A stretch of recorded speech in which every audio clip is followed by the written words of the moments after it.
우리 오늘 함께 보실 하나님의 말씀은 열왕기하 4장 1절에서 7절까지 말씀입니다.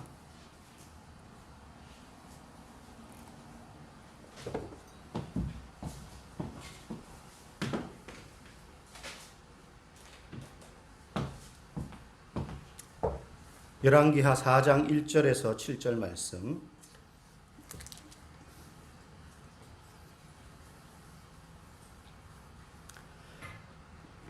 다 찾으신 줄 알고 우리 한 절씩 교독하시고 7절은 같이 읽도록 하겠습니다. 선지자의 제자들의 아내 중에 한 여인이 엘리사에게 부르짖어 이르되 당신의 종 나의 남편이 이미 죽었는데 당신의 종이 여호와를 경외한 줄을 당신이 아시는 바니이다. 이제 빚준 사람이 와서 나의 두 아이를 데려가 그의 종을 삼고자 하나이다 하니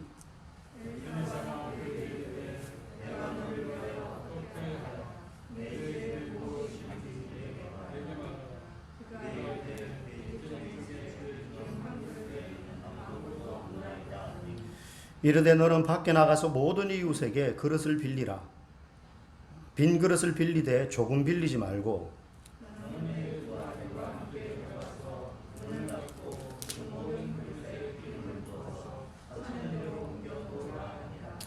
여인이 물러가서 그의 두 아들과 함께 문을 닫은 후에 그들은 그릇을 그에게로 가져오고 그는 부었더니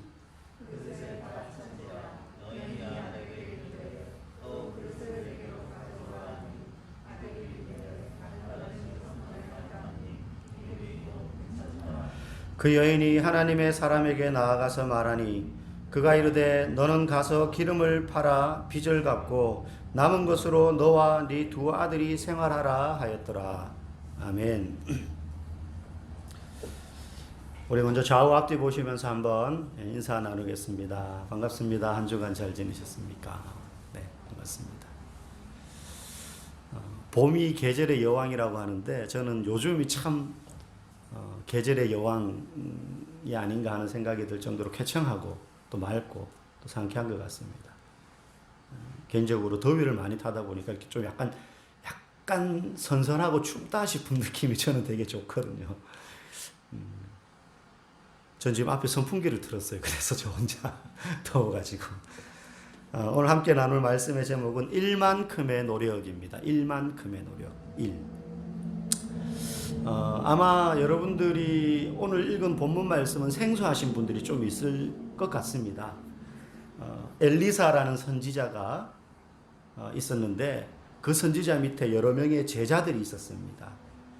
성경에 보면 선지 생도들에 대한 이야기가 종종 등장하는데 굳이 비유하자면 요즘으로 말하면 신학교 같은 거겠죠. 앞으로 선지자로 활동할 사람들, 선지자 밑에 제자들이 쭉 있었다는 거죠. 그런데 그 제자 중에 한 명이 죽습니다. 무슨 이유로 죽었는지는 본문에 나오지 않고요. 병에 걸렸을 수도 있고요. 죽고 나니까 졸지에 남은 아내와 두 자녀의 생계가 막막한 거예요. 그 당시에 여자가 나가서 돈을 벌 수 있는 사회적인 지위도 없었고 그래서 여기저기 돈을 빌려다가 생활을 해나가다가 도저히 이제 갚을 능력이 되지 않자 돈 빌려준 그 빚쟁이들이 이 아내의 두 자녀를 종으로 데리고 가려고 그러는 거예요. 갚을 능력이 안 되니까 그걸 막을 수도 없는 겁니다. 그때 마침 엘리사 선지자가 그 여인의 집을 방문하게 되었고 여인은 자초지정을 이야기합니다. 엘리사 선지자님, 당신이 알다시피 내 남편이 이미 죽었지 않습니까? 그냥 산입에 풀칠할 수 없어서 여기저기 돈을 빌려다가 이렇게 생활을 했는데 여차저차해서 이제는 두 아들마저 종으로 빼앗기게 생겼습니다. 이제 어떻게 해야 됩니까? 그러자 엘리사가 묻습니다. 집에 지금 남아있는 게 뭐가 있어? 기름 한 병밖에 없습니다. 아마 이 기름은 유대인들이 이제 사용할 때 음식을 만들 때 쓰거나 아니면 몸에 향을 바를 때 쓰거나 여러 가지 용도로 쓰던 기름 중에 하나였겠죠. 기름 한 병밖에 없습니다. 먹을 것도 없는 거예요, 이제. 그러자 엘리사가 지금 즉시 나가서 동네를 다니면서 사람들에게 기름을 담을 수 있는 그릇을 다 모아와라. 그걸 모아서 빌리되 적게 빌리지 말고 모을 수 있는 대로 다 빌려가지고 모아와라.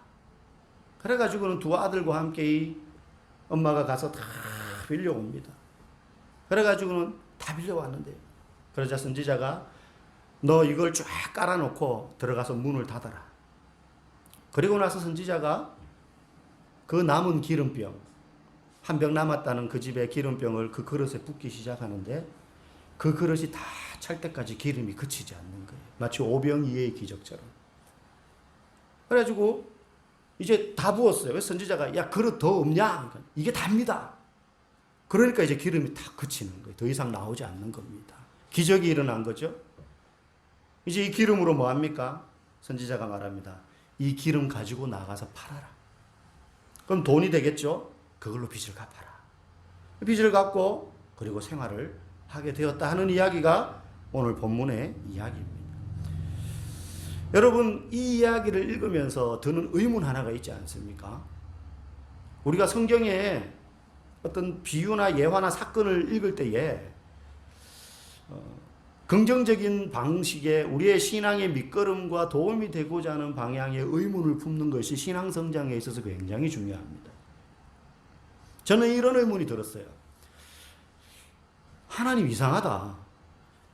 그냥 돈을 주시면 될 텐데 뭐 이렇게 복잡하게, 선지자가 능력이 없는 것도 아니고 하나님이 능력이 없는 것도 아니고 뭐 이렇게 복잡하게 그릇 빌려오라 그러고 그거 부어서 팔아가지고 또 돈으로 바꿔가지고 빚을 갚아서 뭐 이렇게 복잡한 방법으로 수고롭게 일하게 하셨을까? 그냥 하나님이 한 번 해결해 주실 수도 있을 텐데, 그러면 뭔가 더 뭐라 그럴까요? 더 이렇게 대단한 어떤 그런 반전이 일어나면서 야, 하나님 역시 대단해. 뭐 이런 느낌을 우리가 받을 수 있잖아요. 근데 좀 되게 번거롭고 복잡하게 일하셔요. 그런데 우리가 신앙생활 하다 보면 사실 이런 고민을 할 때가 있습니다. 어떤 문제 앞에서 막 기도하는데 우리의 마음속의 바람은 한 방에 하나님이 이거 해결해 줬으면 좋겠어요. 내가 기도만 열심히 하면 한 방에 빚도 다 갚고 말이죠. 아픈 것도 한 방에 싹 낫고, 막 꼬여있는 인간관계 복잡한 문제도 그냥 기억상실증 걸린 것처럼 그 부분만 싹 기억에서 사라져서 좋은 관계로 딱 바뀌고 말이죠. 막 이랬으면 좋겠는데 변화하는데 시간도 걸리고, 뭐 그 시간이 걸리는 동안 막 마음이 다치기도 하고, 막 힘든 일들이 계속해서 이어지다가 해결이 되고, 뭐 이런 것들을 우리가 경험하게 돼요. 하나님 왜 이렇게 힘들고 복잡하게 일하실까? 우리가 복음을 전하는 것도 그렇습니다.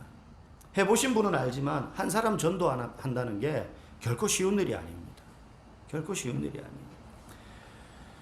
예수님이 12제자를 삼으셔서 그들을 훈련시켜가지고 복음을 전하는 어떤 출발, 선두주자로 나중에 삼으시지만 사실은 제자 삼으실 필요도 없으셨어요. 예수님의 능력이라면. 그들이 3년 동안 실컷 예수님을 12명이 따라다녔는데도 결국 예수님 잡히실 때는 다 도망가 버렸잖아요.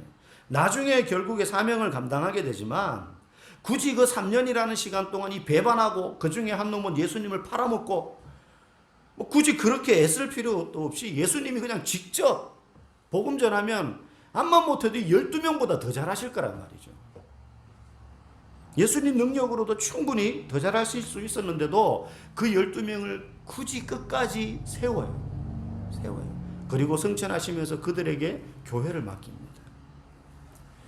말씀 한마디로 죽은 자도 살리시는 예수님께서 직접 전도하시면 더 효과적일 것 같은데 왜 굳이 그런 제자들 또 저와 여러분들을 통해서 전도하게 하실까? 일하게 하실까? 오늘 제가 여러분들과 함께 오늘 본문을 통해서 알고 싶은 건 이 본문을 통해서 하나님이 일하시는 방법이 어떤지를 알 수 있는 비밀을 우리가 발견하고자 하는 거예요. 하나님 이렇게 일하신다. 그러면 왜 이렇게 일하시는가? 이 이야기를 조금 더 쉽게 풀이하기 위해서 오늘 빚진 여인이 나오는데 제가 실제 빚진 한 성도 이야기를 하겠습니다. 이분이 사업을 하다가 쫄딱 망하고 50억의 빚을 지게 됩니다. 여자 집사님이세요. 50억.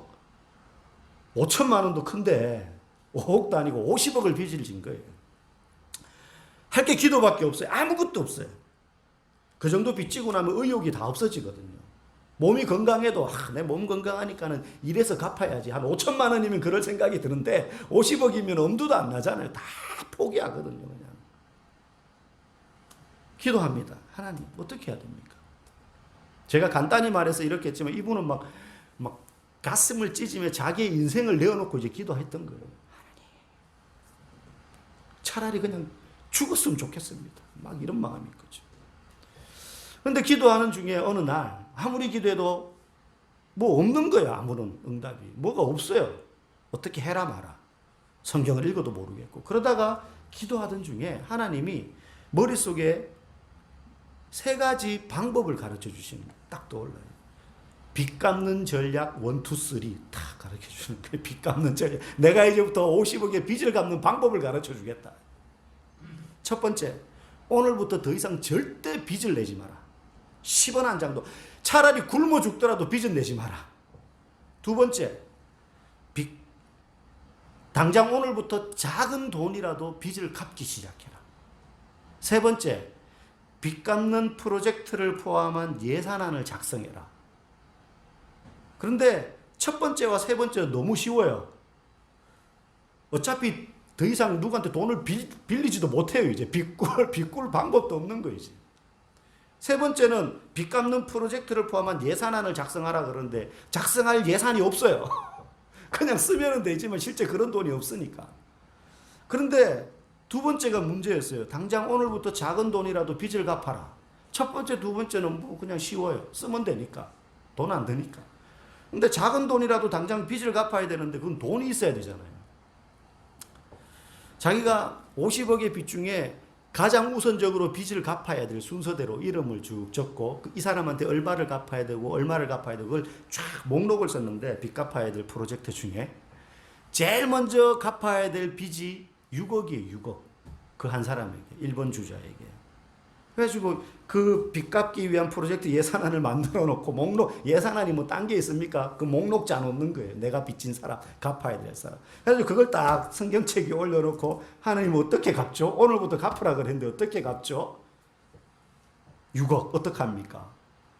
그러니까 딴 게 없어. 그냥 구체적으로 이렇게 해서 이렇게 갚으면 돼. 이게 아니고 하나님이 당장 시행해라 이러는 거예요. 당장 시행해라.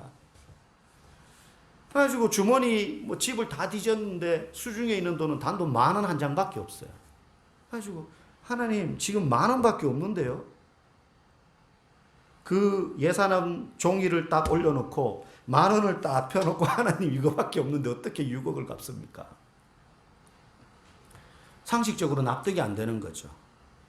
우리도 그럴 때 많잖아요. 문제를 두고 기도하는데 하나님이 때로는 전혀 생각하지도 못했던 길로 우리를 인도할 때가 있습니다. 하나님 지금 제 기도 제대로 들으신 거 맞습니까? 싶을 때.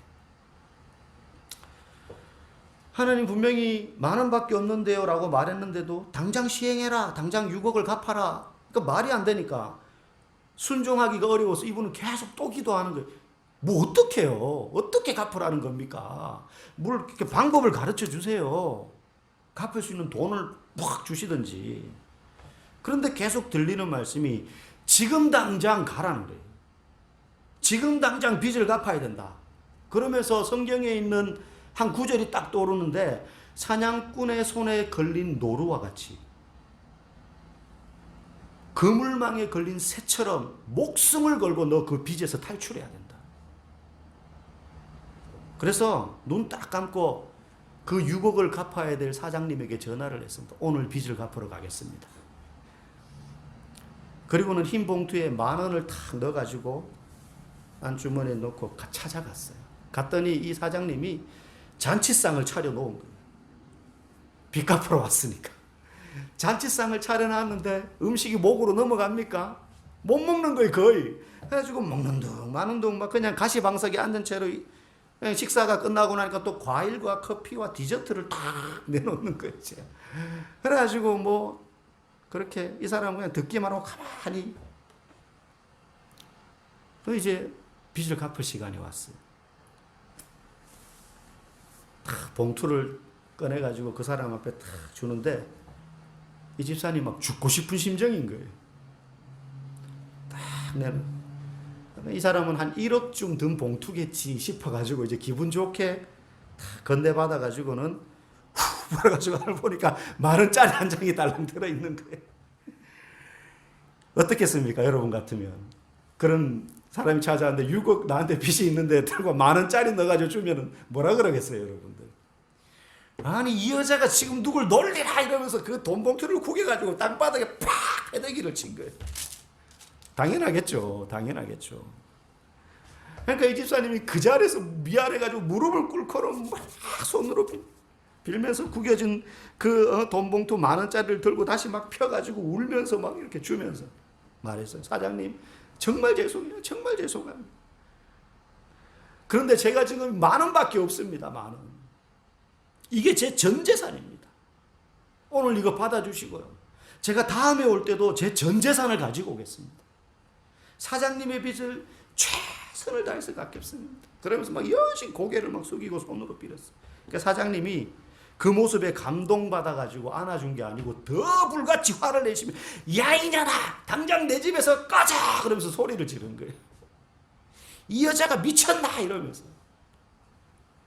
근데 당장 내 집에서 나가 이 말이 이 여집사님에게 주님의 음성으로 들리는 거예요.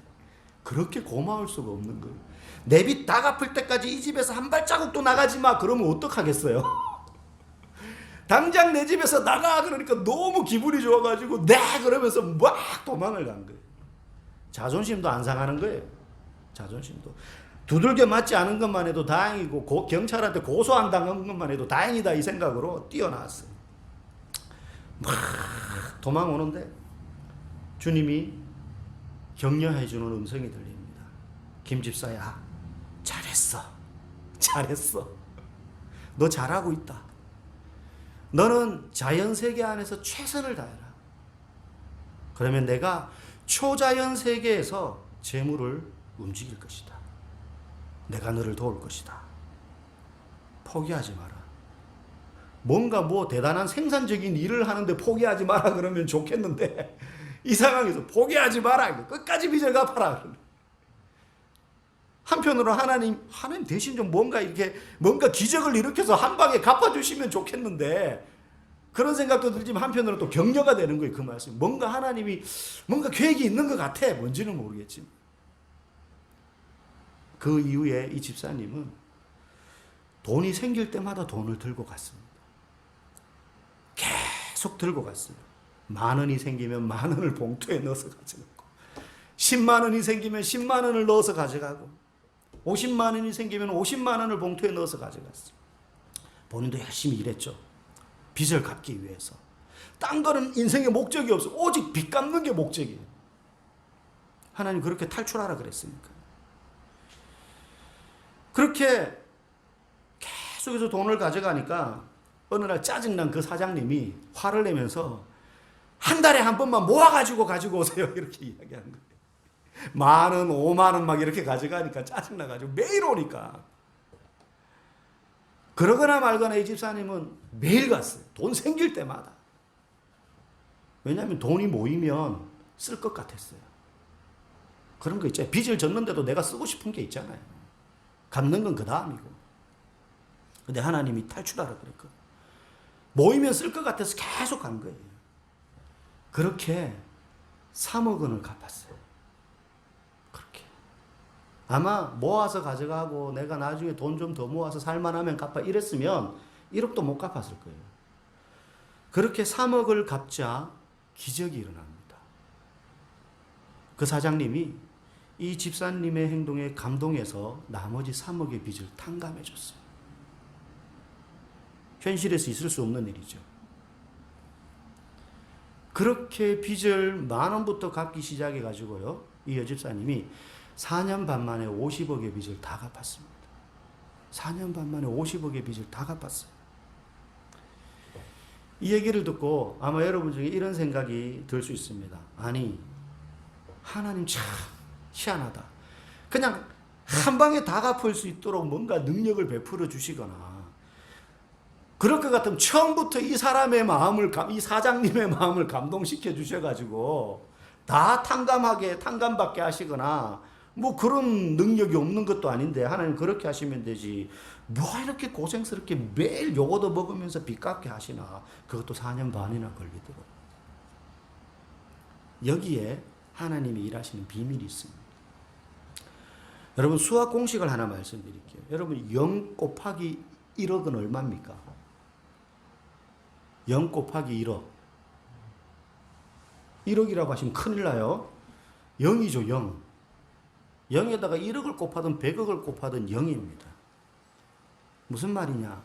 하나님이 내게 1억의 일을 하고 싶으셔도 내가 0, 아무것도 하지 않으면 내게 아무 일도 일어나지 않는다. 그런데 다른 공식이 있어요. 1 곱하기 1억이면 얼마입니까? 1억이죠. 1 곱하기 10억이면 얼마입니까? 10억이 되는 거예요. 내가 할 수 있는 일만큼의 최선을 다하면 하나님은 내게 하나님 그분만큼의 일을 곱해 주시는 거예요. 이 집사님이 빚을 갚기 위해서 4년 반 동안 돈만 생기면 그게 얼마든지 가지고 이 사람한테만 한 게 아니고 나머지 빚진 사람들한테 다 그렇게 했어요. 4년 반 동안. 여러분 그게 보통 일이 아닙니다. 얼굴도 마주하기 싫을 거 아니에요. 피해 다니고 싶고. 그게요. 일만큼의 노력이에요. 이 집사님한테. 그리고 거기에 하나님이 하나님만큼 곱하시자 기적이 일어난 거예요. 4년 반 만에 50억을 빚을 갚았다는 게 그게 가능한 일입니까? 하나님이 일하시는 방식이 늘 이런 방식입니다. 우리가 한 달간 열심히 일해서 300만 원, 400만 원의 월급을 받으면 내가 노력해서 300만 원 받은 게 아닙니다. 세상 사람들은 내가 300만 원 받을 만큼의 노동을 해서 정당한 대가로 받은 거라고 생각하지만 하나님 입장에서 볼 때는 나는 1만큼 한 것이고 거기에 하나님이 300을 곱해 주신 거예요. 이 생각을 가질 때에 우리가 하나님 앞에 뭔가를 헌신하며 드릴 때도 자원하는 마음으로 드릴 수 있는 거예요. 내 것의 일부를 하나님 앞에 드리는 감사의 표시로 드리는 게 아니에요. 나는 1만큼 했을 뿐이지만 하나님이 300을 곱해 주셨기 때문에 나는 여기서 일부를 드리지만 사실은 전부가 하나님의 것입니다. 예수님의 제자들이 열심히 목숨을 바쳐가면서 복음을 전해서 나중에 로마 제국이 기독교 국가가 되고 그걸 기초로 해가지고 전 세계에 복음이 전해져 갔지만 그들의 노력도 1만큼의 노력일 뿐이에요. 그런데 그 일을 하지 않았다면 하나님의 복음 전파의 역사는 일어나지 않았어요. 하나님은 항상 우리를 위해서 역사하실 준비가 되어 있습니다. 하나님은 그럴 능력이 있으시고 그럴 뜻이 있으신 분이십니다. 그러나 우리가 어떤 문제와 고난 앞에서 아무것도 하지 않으면 우리에게는 아무 일도 일어나지 않는다는 사실을 기억해야 합니다. 하지만 1만큼의 기도, 1만큼의 순종의 삶을 살면 내게는 하나님만큼이 곱해져서 기적과 역사가 나타나게 되는 줄 믿습니다. 예수 믿는데도 목사님 저는 그냥 물에 물 탄 듯 술에 술 탄 듯 그냥 아무 일도 일어나지 않는데요 하는 것은 하나님의 능력이 적어서가 아니라 내가 해야 될 일만큼의 최선을 다하지 않기 때문입니다. 우리는 돈 버는 일에는 최선을 다하는지 모르지만 하나님이 기뻐하시는 일에는 그런 최선을 안 할 때가 많이 있어요. 오늘 본문에 나오는 여인도 그녀가 할 수 있는 최선의 일을 다했어요. 그녀는 마지막 한 병 남은 기름을 선지자의 말씀에 순종해서 내어드렸습니다. 만약에 선지자를 믿지 못했다면, 그 선지자를 통한 하나님을 믿지 못했다면 그 병 내어놓지 못했을 겁니다. 자기 전 재산인데. 선지자의 말대로 이웃집을 돌아다니며 빌려올 수 있을 만큼 그릇을 빌려왔고 그 많은 그릇을 일일이 다 펴서 선지자의 말에 순종을 했습니다. 그릇에 기름이 다 찰 때까지 기름은 마르지 않았고 결국 그 기름을 내다 팔아서 빚을 갚을 수 있었어요. 이 과정에서 이 여인이 한 수고는 그녀가 할 수 있는 최선의 일만큼이었고 거기에 마르지 않는 기름을 공급하신 하나님의 1억만큼이 곱해진 겁니다. 여러분, 내가 할 수 있는 일에 최선을 다하면 주님의 능력인 1억만큼이 우리를 돕는 거예요. 이것이 순종이고 우리가 할 일입니다. 그러나 그 일을 하지 않으면 주님은 기다리시는 거예요. 주님은 준비되어 있어요. 마르지 않는 기름병을 들고 그 기름병에 마르지 않도록 기름을 계속 부으실 준비를 하고 계신데 일만큼만 해라. 움직여라. 기다리시는 거예요. 우리가 예배를 드릴 때도 마찬가지입니다. 똑같이 여기 앉아 있지만 어떤 사람은 자신의 최선을 다해서 일만큼의 예배를 드립니다. 이미 토요일부터 주일 예배를 준비합니다. 마음 중심을 보시는 하나님이시기 때문에 그 하나님을 의식하면서 이 자리에 똑같이 앉아 있지만 온 마음과 손과 내 목청을 다해서 찬양 시간에 찬양을 합니다. 찬양의 제사를 드리는 거죠. 정성을 다해 가난한 과부의 마음으로 예물을 드리고요. 하나님 말씀에 대한 갈망으로 설교를 듣습니다. 대표 기도자가 나와서 기도할 때에는 저 기도가 구약에서 이스라엘 백성들이 하나님 앞에서 자신이 가져온 제물을 태울 때 나는 향기로운 연기처럼 온전히 하나님께 올려지기를 바라는 간절한 마음으로 그 기도에 마음을 내어놓고 동참을 하고요. 목사가 마지막에 축도할 때는 하나님이 지금 하늘문을 여셔서 오늘 내가 드린 최선의 일만큼의 예배를 받으셔서 내 심령에 은혜를 가득히 부어주시고 기도에 대한 응답을 가득히 부어주기를 간절히 바라는 마음으로 축도를 받습니다. 이게 예배 때 우리가 할 수 있는 일만큼의 최선입니다. 예배만 그럴까요? 아닙니다. 홀로 집에 있을 때 말씀과 기도에서 일만큼의 기도와 일만큼의 말씀을 보는 겁니다. 사람마다 다를 수는 있지만 자기가 할 수 있는 최선을 다해서 하나님 앞에 나아가야 되는 것입니다. 직장에서도 마찬가지고. 그런데 그 일이 없으면 하나님이 주무시거나 능력이 적어서가 아니라 그 일이 없기 때문에 우리에게는 아무 일도 일어나지 않을 수 있는 것입니다. 우리가 그렇게 일만큼의 최선을 다할 때 하나님의 역사와 은혜가 하나님만큼 곱해지는 겁니다. 그러면 은혜 받는 거예요. 그러면 하나님의 역사가 일어나는 겁니다. 그래서 똑같이 앉아 있는데 일만큼의 최선을 다해서 예배드린 사람은 이 예배에서 은혜 받고 은혜 충만해서 돌아가고 그 일만큼을 안 한 사람은 그냥 1시간 앉아있다 가는 거예요. 1시간 앉아있다 가는 거예요. 매주.